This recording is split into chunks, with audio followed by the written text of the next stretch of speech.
Azabnya ada 4. Yang pertama, soalan dan pukulan mungkar nakir. Yang kedua, dihimpit bumi sehingga berselisih tulang rusuk. Yang ketiga, didatangkan ular dengan kala mematuk-matuk sehingga hari kiamat. Ular dan kala tu ada namanya Suja'ul Aqra', kata nama tu pun apa, kecut pun kita dengarnya Aqra' katanya, Suja'ul Aqra' katanya. Yang keempat, didatangkan api neraka masuk ke dalam kubur. Itu 4 siksa kubur ya. Nikmatnya macam-macam lah. Ada makan, ada minum, boleh jalan di luaskan kubur, dinampakkan tempat dia di akhirat nanti. Itu macam-macam. Tak ada terhad ya nikmat. Jadi ada dua. Ada azab, ada nikmat. Yang mana anda? Pilih yang mana anda. Sekarang it is all up to you. You make your own choice whether you want the nikmat or you want the azab. Terpulang kepada kita. Selain daripada fitnah di dalam kubur, wajib kita beriman dengan adanya azab dan nikmat di dalam kubur. Al-Quran dan hadis sahih secara jelas menunjukkan dalil adanya demikian. Seperti firman Allah, ada dalilnya. Apa firmannya? Wa haqa bi ali fir'auna su'ul azab annaru yu'raduna 'alaiha ghuduwan wa 'ashiyya wa yawma taqumus sa'atu adkhilu ala fir'auna asyaddal azab. Dan Fir'aun beserta kaumnya dikepung oleh azab yang amat sangat. Di akhirat Fir'aun tu dia menemui azab je yang amat pedih ya, yang amat sangat. Su'ul azab artinya kejahatan azab yang amat bersangatan. Itu dia. Ya. Kepada mereka dinampakkan neraka pagi dan petang. Dalam kubur kita ada nampak neraka pagi dan petang. Nampak api yang menjulang-julang, nampak kayu pemukanya nak ngempuk-ngempuk dia tu, nampak malaikat yang garang-garang, yang gana-gana, yang kasar-kasar ya. Nampak ular yang dan kala yang nak mematuk-matuk mereka, nampak anjing-anjing neraka yang nak gigit mereka itu, dan berbagai-bagai lagi azab mereka nampak ya, dalam kubur lagi tu. Belum itu pun nak azab tu, belum kena azab tu betul. Nampak azab tu merupakan satu azab tu. Ya.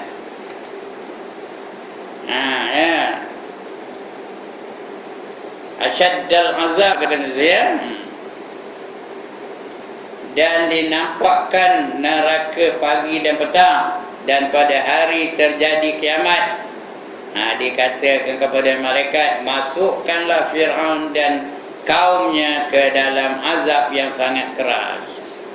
Berlaku aja kiamat, bangkit aja manusia dari kubur, maka dari perintah ke Fir'aun. Tak ada lagi tanya-tanya dah, terus ya, masuk dalam neraka dengan azab yang begitu hebat sekali. Wasiqal ladzina kafaru ila jahannam zumaru. Tak ada tanya-tanya lagi dah, tak ada cek-cek lagi, tak ada hisap-hisap lagi. Terus masuk dalam neraka secara berbondong-bondong. Itu orang kafir tu termasuklah Fir'aun, Namrud, Abu Lahab, Abu Jahal, Abdullah bin Ubay dan koncu-koncunya ya, dan Abrahah dan sebagainya. Dalam ayat ini Allah menjanjikan Fir'aun dan kaumnya dengan 2 jenis azab. Apa dia? Yang pertama iaitu an-naru yu'raduna 'alaiha. An-naru yu'raduna 'alaiha ghuduwan wa 'ashiyya. Apa artinya? Kepada mereka dinampakkan an-nar, dinampakkan an-nar itu neraka ya, pagi dan petang. Ghuduwan wa 'ashiyya, tiap-tiap pagi tiap petang dia nampak api neraka. Itulah merupakan satu azab yang besar. azab yang diisyaratkan dalam ayat wa yauma taqumus sa'ata wa yauma taqumus sa'atu adkhilu ali fir'aun asyaddul azab. Apa katanya? Dan pada hari terjadinya kiamat dikatakan kepada malaikat, masukkanlah Fir'aun dan kaumnya ke dalam azab yang sangat keras. Itu azab yang kedua, dimasukkan ke dalam neraka. Memang masuk betul-betul. Tadi tak dinampakkan dah. Ini masuk betul setelah hari kiamat. Dimasukkan ke dalam neraka dengan azab yang amat keras. Ayat yang kedua, ataf. Ataf tu katanya apa? Kepada ayat yang pertama katanya, ataf tu dia bengkok. Asal maknanya bengkok, dia berkaitan dengan ayat yang pertama itu. Ayat yang kedua bengkok ataupun menerangkan ayat yang pertama tadi, dia ada kaitan dengan ayat pertama. Menurut kaedah ataf dalam bahasa Arab memberi arti bahawa yang kedua berlainan daripada yang pertama, tapi ada kait azab lah kedua-duanya.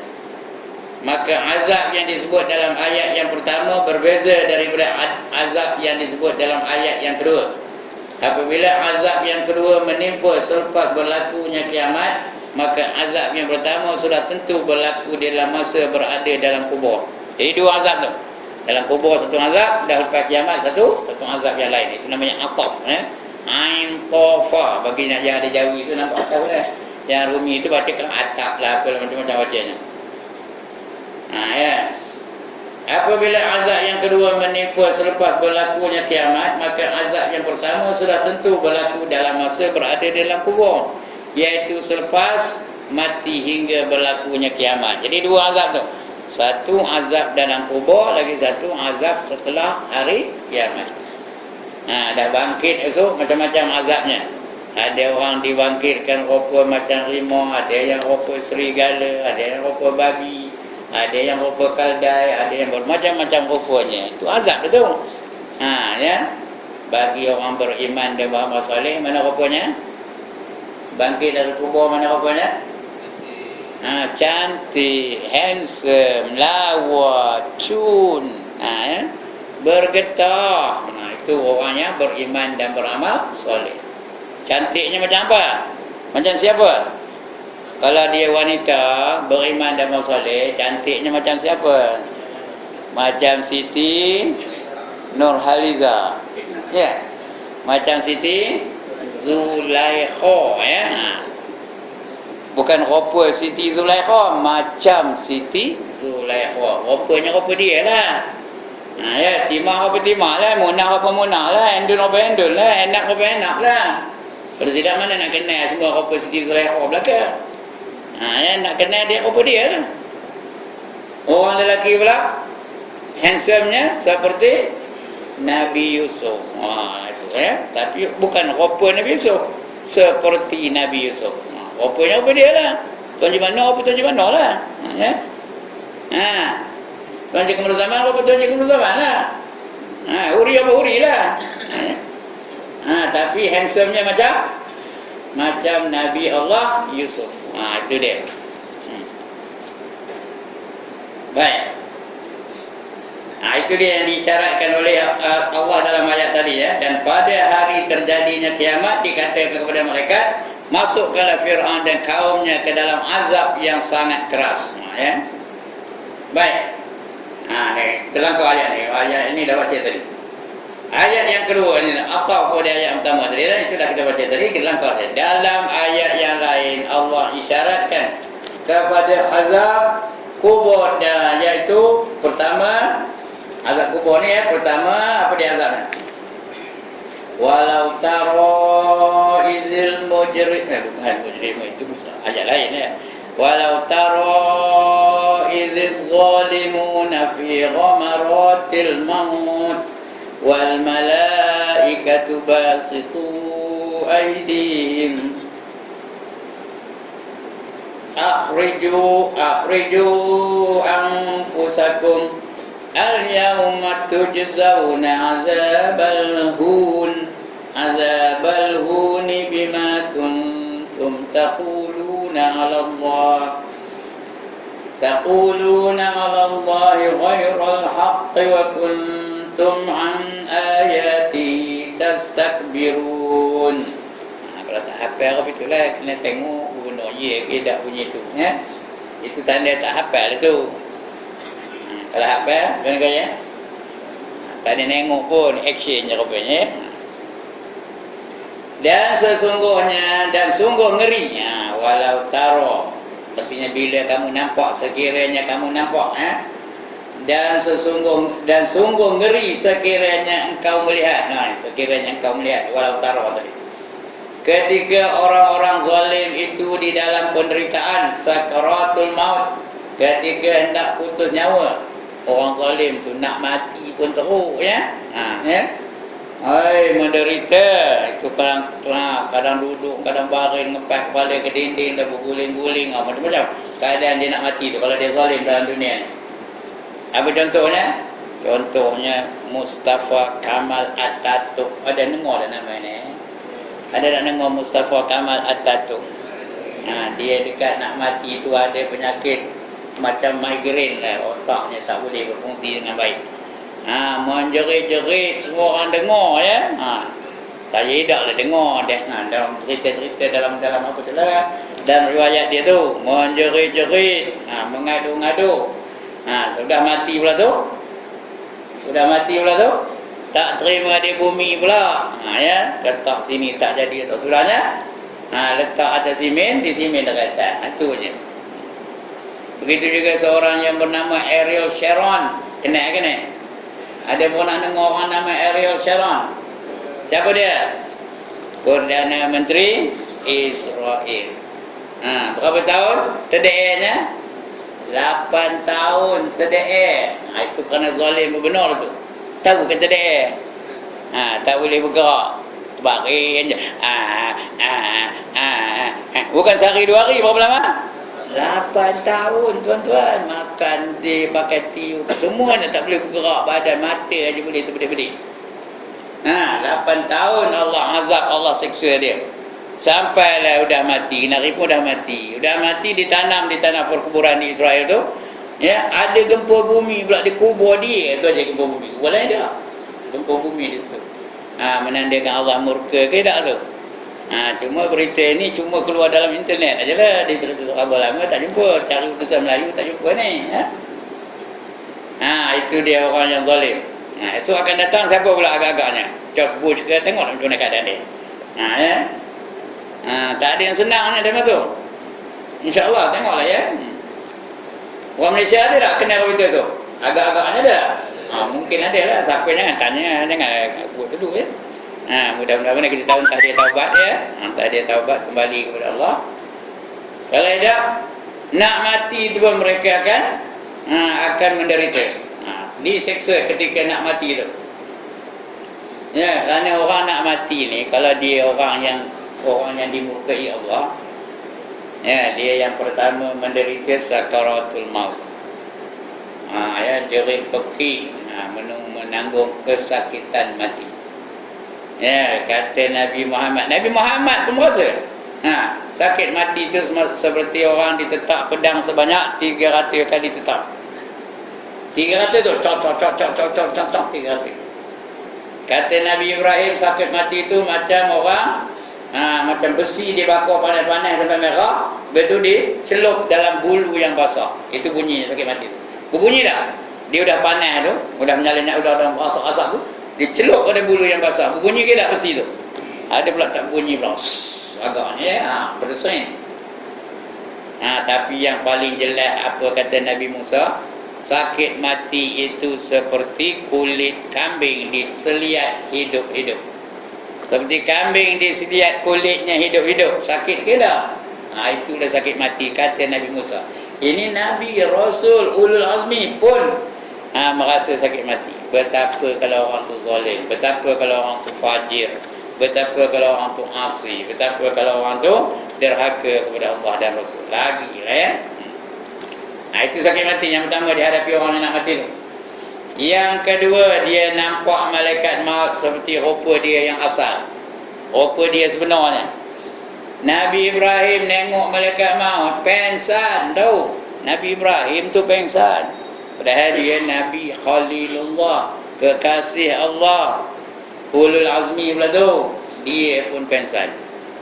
Ya, dah saya cerita di sini ni. Lantaklah cerita lagi. Siapa tak nak tengok, tutup telinga dengan jari. Di suatu malam Nabi Ibrahim balik dari berdakwah. Balik dari dakwah tu, dalam rumahnya ada sebuah bilik. Dia seorang je boleh masuk. Bilik tu kunci dari luar. Dia seorang je boleh masuk. Dia pun balik dari dakwah, dia buka bilik tu dengan kunci. Dia buka kuncinya, maka dia masuk dalam bilik. Terkejut besar dia nengok dalam bilik tu dah ada satu orang muda nunggu dia.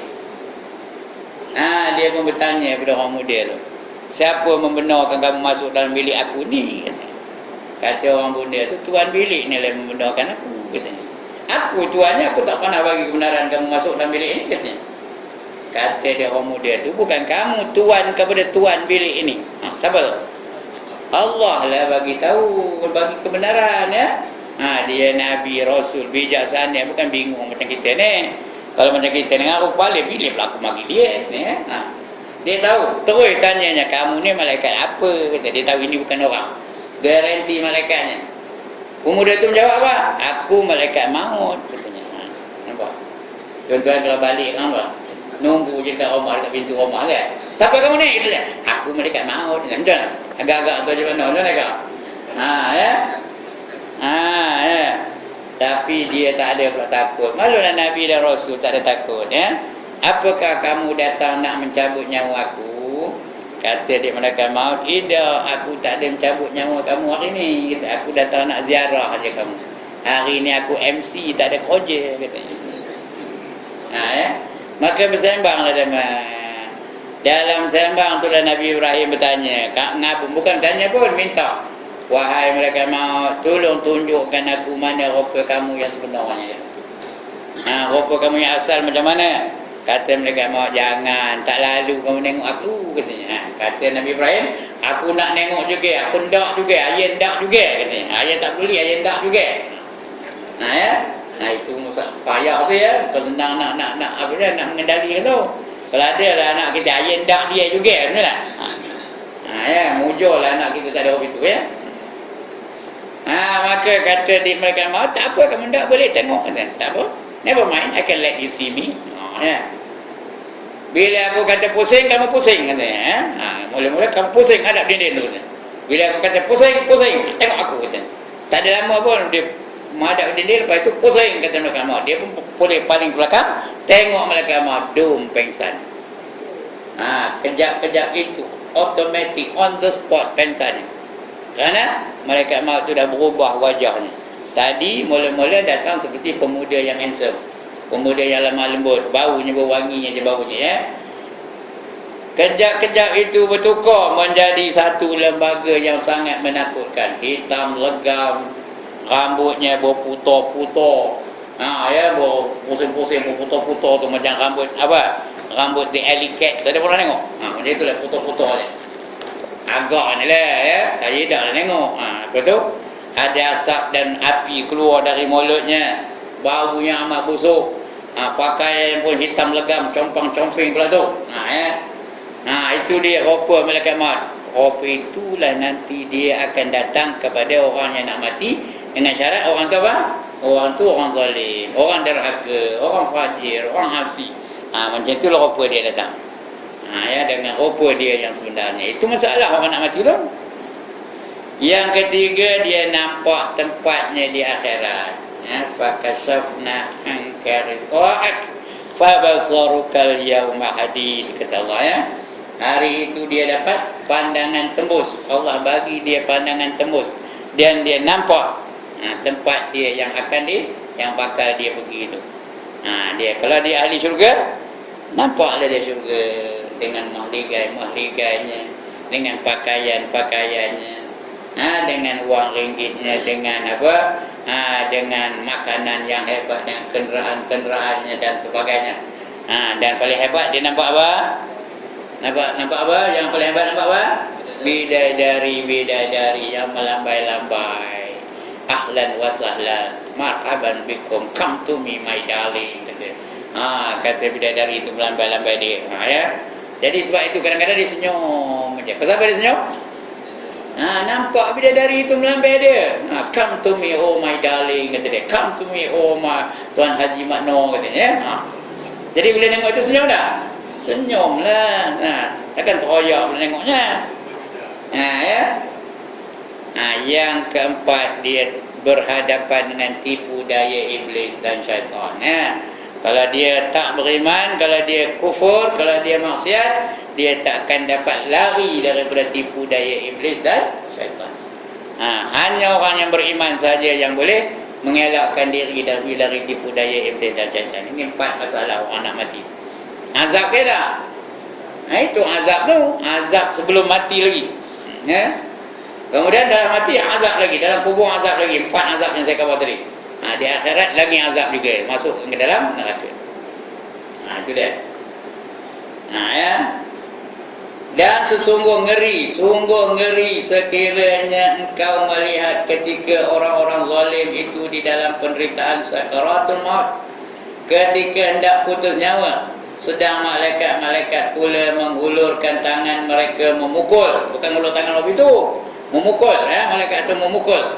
Dan menyiksa orang-orang itu sambil berkata, bukan berkata saja, berkata dengan menengking dan mengejek, keluarkanlah nyawa kamu dari tubuh kamu sendiri, katanya.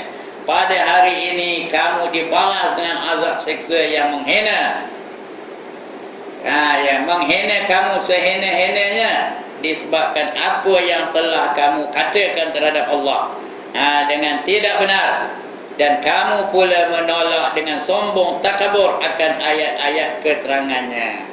Allah dah tulis dalam Quran, Allah dah bagi tahu dalam Quran ayat tu begini, tapi dia dusta dengan ayat-ayat Allah. Dia tak mau terima ayat-ayat Allah. Malahan dia menentang, mempertikaikan kepada hukum hakam Allah. Itu dia nanti akan dapat siksa oleh Allah Subhanahu wa taala. Berkata Ibnu Abbas radhiyallahu anhu mengenai ayat ini, ayat yang kita baca di atas tadi ya. Azab itu ialah ketika mati. Azab itu ialah ketika mati, iaitu dipukulkan muka mereka dan punggung mereka. Itu kata di Ibnu Abbas lah. Ya, Ibnu Abbas ni namanya Abdullah bin Abbas. Dia ni sepupu kepada Nabi. Ya, dia panggil Ibnu Abbas. Abdullah. Nama Abdullah ni banyak Ibnu Abbas. Abdullah Mas'ud, Ibnu Mas'ud. Abdullah Umar namanya Ibnu Umar. Ibnu ni banyak nama Abdullah ya. Dia mengatakan dipukul mukanya dan dipukul punggung mereka. Berkata Ibnu Hajar pula tu. Ibnu Hajar tu bin Hajar lah ya. Abdullah bin Hajar. Ayat ini disokong oleh pengertian ayat dalam surah Al-Qital. Yaitu firman Allah, fa kaifa idza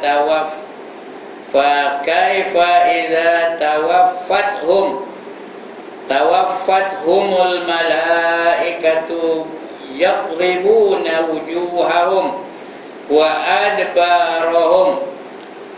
Artinya maka bagaimanakah keadaan mereka apabila malaikat maut mencabut nyawa mereka secara memukul. Dipukulnya muka dulu, baru cabut, kita ditarik itu ke hatinya. Memukul muka mereka dan punggung mereka. Punggung tu dipukul juga. Muka pun dipukul, tanpa cabut nyawa. Entahlah. Macir begitu turun. Susah kan tak? Mengalami yang sebenarnya ya. Macir begitu turun semuanya. Tegas Ibnu Hajar lagi, azab demikian meskipun berlaku sebelum dikebumikan si mati, belum dia ditanam lagi, namun ianya termasuk di dalam jumlah azab yang ternyata berlakunya sebelum kiamat. Walaupun dia belum mati, belum kiamat lagi berlaku azab-azab begitu. Kerana ini azab sebelum masuk kubur lagi, nak mati, sakaratul maut kita azab. Dan menisbahkan azab kepada kubur adalah kerana kebanyakan azab itu berlaku di dalam kubur. Walaupun dia belum masuk kubur lagi, azab itu dinisbahkan azab kubur juga namanya. Diberi nama azab kubur juga. Kerana orang mati itu biasanya bukan masuk dalam kubur. Itu namanya azab kubur juga. Sakaratul maut itu azab kubur, dimasuk dalam istilah azab kubur walaupun belum masuk kubur lagi. Ini kata ulama-ulama dulu ya, kata Ibn Hajar ya, kata Ibn Abbas dan sebagainya. Hadis-hadis sahih yang mengisbatkan adanya azab kubur, apa kata mengisbatkan? Yang mengiyakan, yang menghe'ekan, tahu he'e? Ada dah azab kubur apa jawab? He'e. Itu mengisbatkan ya. Lagi sekali, ada dah azab kubur? He'e. Ada tu menghe'ekan. Itu kata isbat ya. Hadis-hadis sahih yang mengisbatkan adanya azab kubur banyak benar hadisnya. Hingga ke tahap mutawatir. Mutawatir itu tidak dapat diragukan sekali.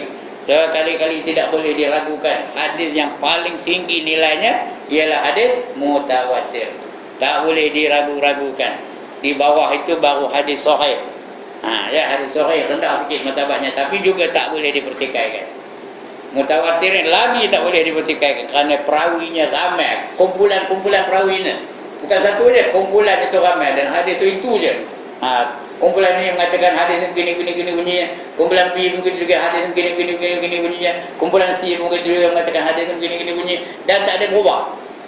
Sama aja. Matan hadis itu sama saja. Itu daripada hadis apa keluarnya? Mutawatir namanya.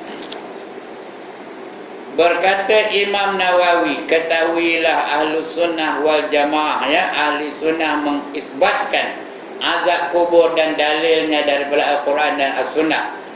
Ahli sunnah ni dia percaya bahawa azab kubur ni memang ada, berdalilkan Al-Quran dan berdalilkan sunnah Nabi SAW ya.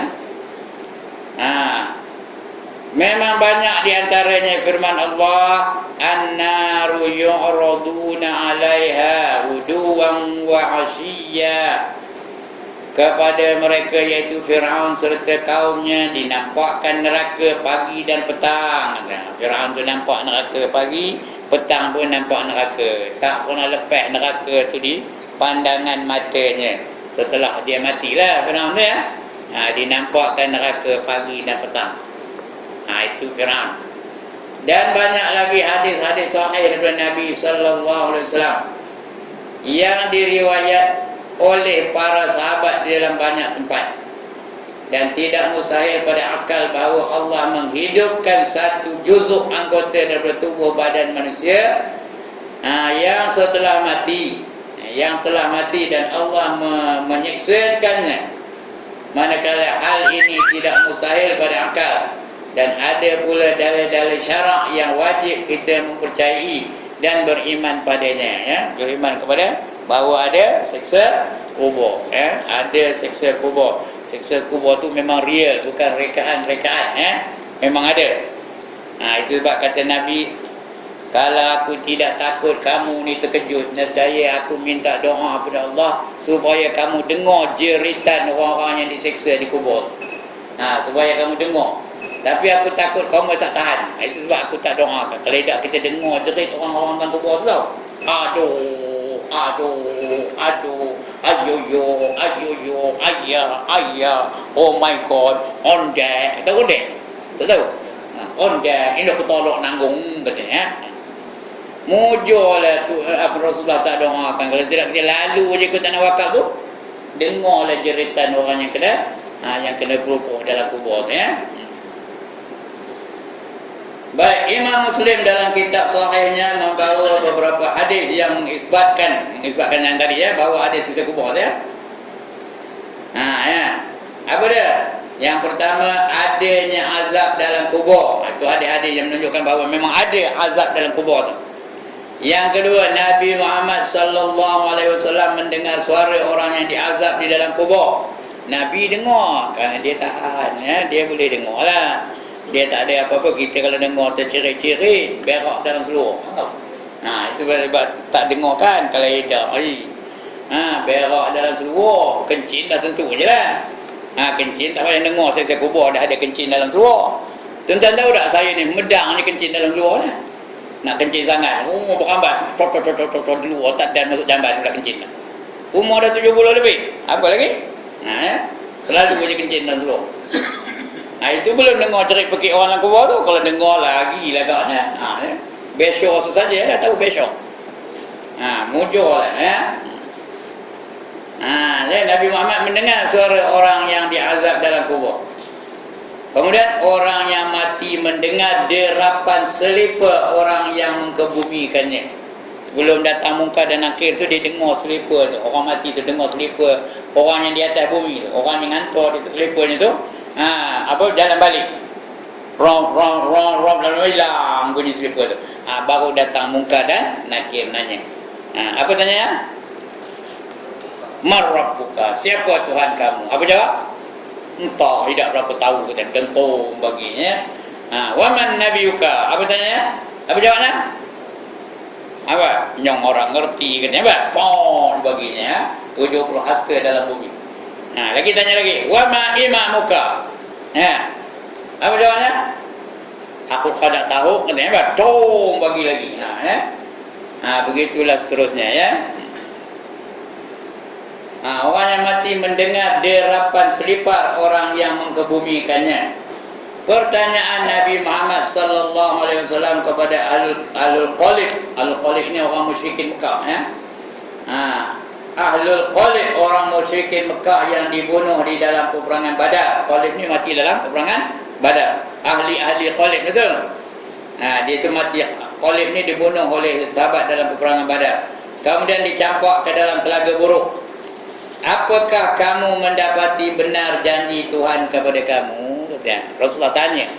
Oleh itu kafir, sudah mati dalam perang Badar. Rasulullah tanya, sekarang kamu rasa ke tak azab dalam kubur ni? Kena azab ke tak? Betul tak janji Allah? Betul tak cakap aku? Begitulah lebih kurang. Bertanya kepada Ahlul Qalib tadi. Cuma dia dah mati, tak adalah jawab. Mana jawab? Dia dah mati ya. Itu dalil yang mengatakan orang hidup ni boleh bercakap dengan orang mati dan dia dengar. Dalil daripada Rasulullah ni. Bertanya kepada Ahlul Qalib ni, tidak ke betul ke tak cakap aku kata? Ada tak seksa kubur? Ada tak pukulan Munkar dan Nakir? Dia tanya itu. Jadi cuma dia tak dapat menjawabnya, itu aja. Itu sebab tuan-tuan bila melalui kubur tu, sunat kita bagi salam kepada orang-orang yang berada dalam kubur tu. Macam mana bagi salam?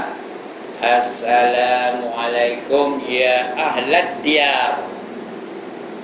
Assalamualaikum ya ahlad diyar. Assalamualaikum wahai ahli kampung ini.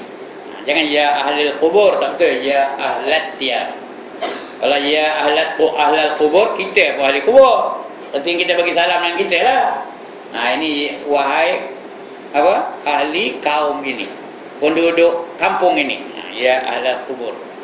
Lepas itu sambung lagi. Inni insya'allahu bikum. Sesungguhnya aku insya-Allah akan bersama dengan kamu. Itu. Cara memberi salam kepada orang-orang yang dikubur tu ya. Saya nak datang tadi lalu ikut taman sosial di kampung tu, nampak kubur. Bagi salam lah. Betul, lalu ikut jeram, nampak lagi kubur, bagi salam lagi. Itu aja lah. Betul, tak ada di Sengat tak nampak kuburnya. Di apa pun tak nampak. Ni nak lagi satu. Di Jangkat Larang nampak lagi kubur, bagi salam lagi ya. Itu dia. Begitulah, dari tengah jalan tu boleh kita bagi salam. Dapat pahala tu tuan-tuan tahu. Karena dalam Islam sunat kita bagi salam kepada ahli orang-orang yang dah mati itu. Baik. Kubur menjadi luas. Ya ke yang terbuka? Mana dia? Ada. Pertanyaan Nabi Muhammad kepada Ahlul Qalib sudah ya. Karena perihal Nabi SAW bahawa orang yang hidup tidak sedengar orang yang mati. Orang yang hidup tak dengar ya. Orang mati dia dengar. Kemudian seterusnya, kubur menjadi luas bagi si mati yang tergolong di kalangan orang-orang yang beruntung. Siapa yang beruntung, kubur jadi luas. Jadi luas, 70 hasta luasnya. Kemudian dinampakkan kepada si mati tempat kediamannya dalam syurga atau dalam neraka. Pada kuburnya itu ada tingkap. Malaikat pun buka tingkap pada kuburnya itu. Kalau dia ahli neraka, dia nampak apa? Nampak neraka. Kalau dia ahli syurga, dia nampak syurga di situ. Dan lain-lain lagi.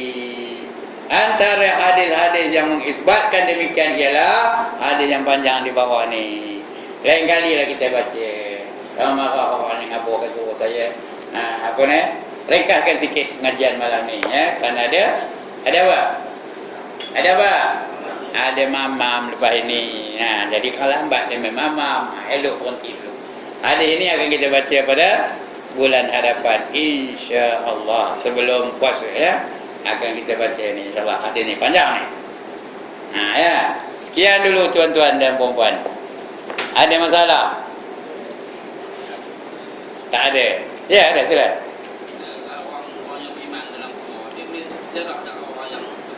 Oh, boleh. Orang beriman sesama orang beriman dia boleh ziarah antara satu sama lain. Ya. Boleh ziarah. Boleh bergurau-gurau pun boleh. Ya, boleh berinteraksi pun boleh. Ya, boleh membantu pun boleh. Itu antara. Baca kitab yang bernama Furu'ul Masail. Itu nama kitabnya ya. Artinya masalah-masalah yang furu'-furu' karangan Syekh Daud Fatani nama kitabnya ya. Itu boleh kita cari rahsia-rahsia dalam buku tu, ada dalam buku. Lain? Ya. Jadi